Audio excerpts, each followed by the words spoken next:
this one is for? Home bakers. Very good, you remember. Those are for home bakers. Yeah. This is something that you need water to activate it, yes? Guess what? We are going to use in my class 2 types. And you are going to be quizzed on that one too. So one, it's instant dry, and one is red, and one is gold. If you open them, they are alike. So today we are going to open both of them. They look alike, but they have different strength and different properties. Red? Red. Oh, gold. So red and gold, yeah? Sorry. Good. Okay, good? Yes. Inside when you open, they look alike. I want you, when you open it, you see those beans in the back, the white, the half pint? Yes. So one, put inside the content in one, and do me a favor with a scissor, cut this portion in and put it inside. And that way, that is the scoop that we take it and measure, yeah? And that way we know it's red. But guess what? You can label on the lid red yeast, yes? Same thing here. Same container, top, gold, yeast, inside, cut this. We use it as a scoop to measure. Leave always that one inside in my class, yes? They are sous vide. Their shelf life is about 5 years, like that. The moment that you open them, you expose them to oxygen. Because they are dry, the moisture was removed. It's okay to keep it at room temperature 1 day, 2 days. But I'm suggesting you guys to get in a habit every single time when you open one, put it in, use it. You can keep it, you can pass it around. But I really want at the end of the class to be in refrigeration. Yes? Let's get in a habit that all this yeast. By the way, our coolers is labeled PM 3 and 4. 3 and 4 is hours. Guess what? 1 and 2 is AM. We don't have AM class here. You can put something temporary, but before you go home, take it out just in case. Yeah? Good?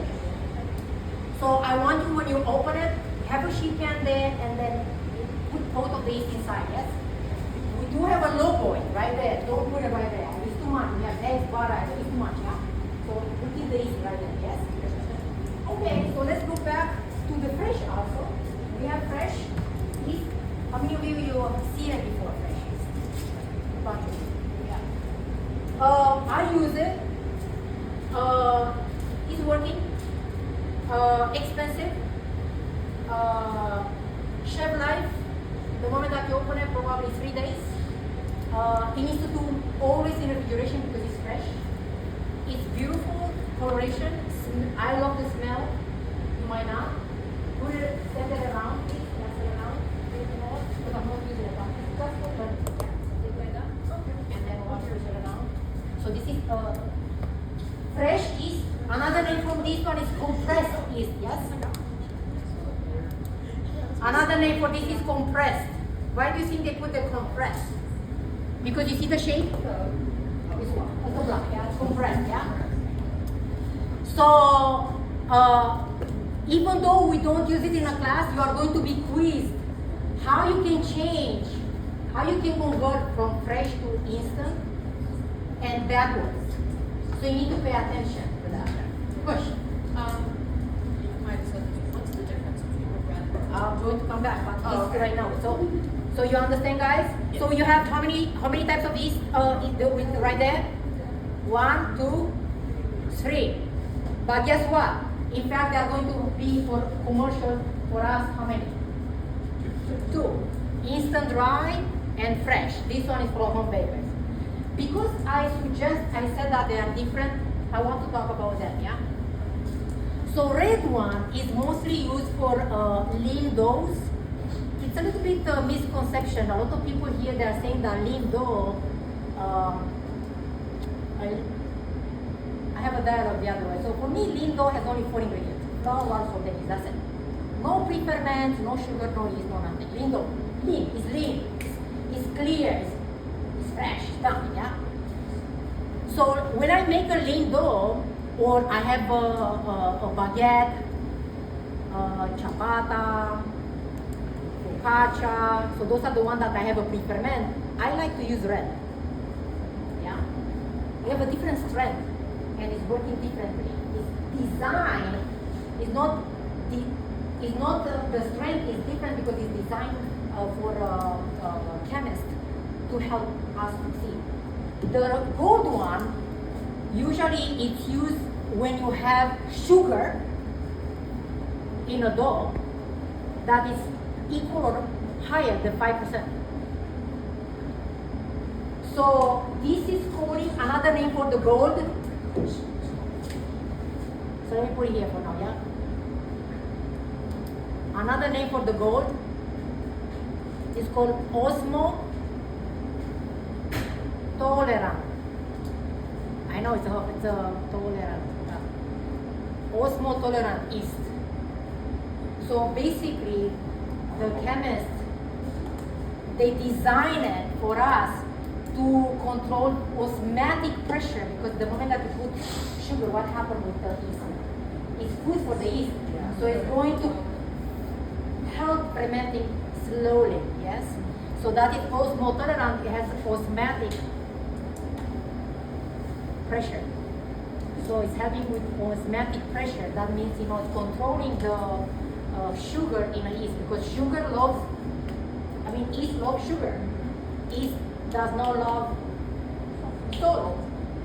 So if you have a dough, enriched dough, brioche, that has sugar that is higher than 5%, the best way to control fermentation, besides calculating the water temperature and the flavor, is using an osmotic yeast.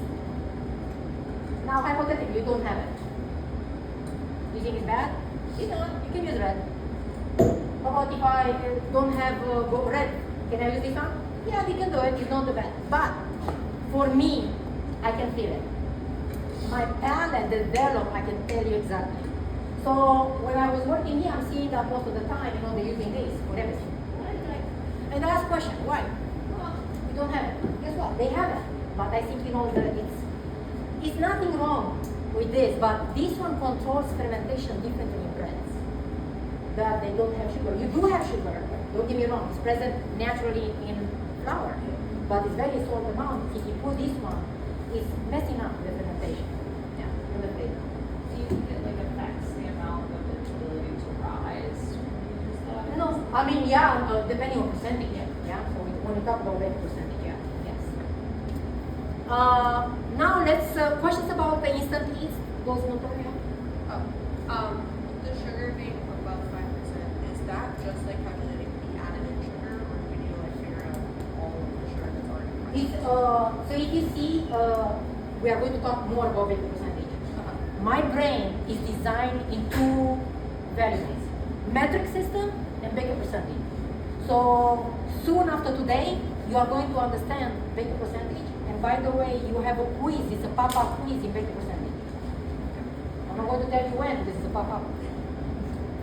It's not going to weigh a lot. I'm not going to say you're 100%. It's like 5 points. But I really want to know you're not. Yeah, that's how I need to find out. Yeah, 5 points. Not nothing. But I really want to know where you stand. Yeah, because it will help you perform differently when you go in advanced class. It will help you perform when you are going to work in outside industry. Yeah. Questions, really? Yeah, you can have honey, you can have sugar. Look at the percentage. If you have sugar that is 3 and you have honey that is 2, it's already Right. Yeah. Okay, let's go back to fresh yeast. Again, it's not I work with, I'm not a fan of, for many reasons. Space in a refrigeration, you don't work with one block, you have like a wall, and it's taking space. It's a short shelf life, and it's pretty expensive. And they're saying fresh, and by the time they're coming to me, it's not fresh anymore. So it's going to affect my fermentation. So, but you should know if you have fresh yeast, and let's see your formula, they ask you for 100 grams of yeast, fresh yeast. You have a formula that you want to try home, and the recipe asks you for 100 fresh yeast. Please, 100 grams of fresh yeast is not equal to the 100 grams of instant yeast. Yeah? Why? Why do you think it's not? Because what? Tell me. Yes. It's the hydration. Hydration is what the moisture was removed. Yes, very good. Yes. There we go. Here I we was go. getting there. Yes. So it's a dry, instant dry, so the moisture was removed, so they are not weighted the same. Even though they have the same name, they are completely two different animals, right? Okay, so how you do it? You have fresh yeast. You cannot find it. By the way, it's very hard to find too, because it's very perishable. Yes, it's very hard to find it. So how you do it? So basically, you want that make the bread. They ask you for fresh. You have instant. So what you're doing? You are having what?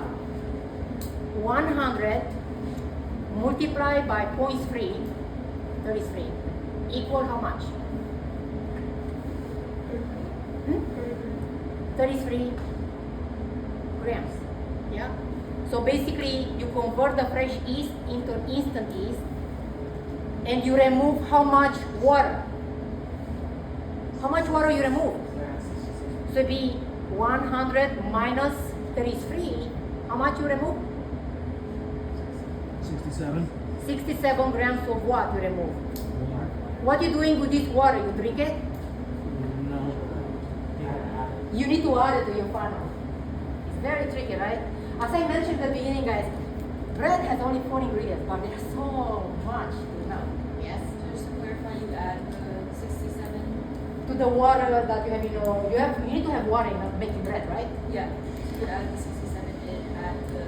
Let's see if 67 in the recipe, yes, if the recipe asks you for 1,000 grams, you add 1,067. Okay. Yes?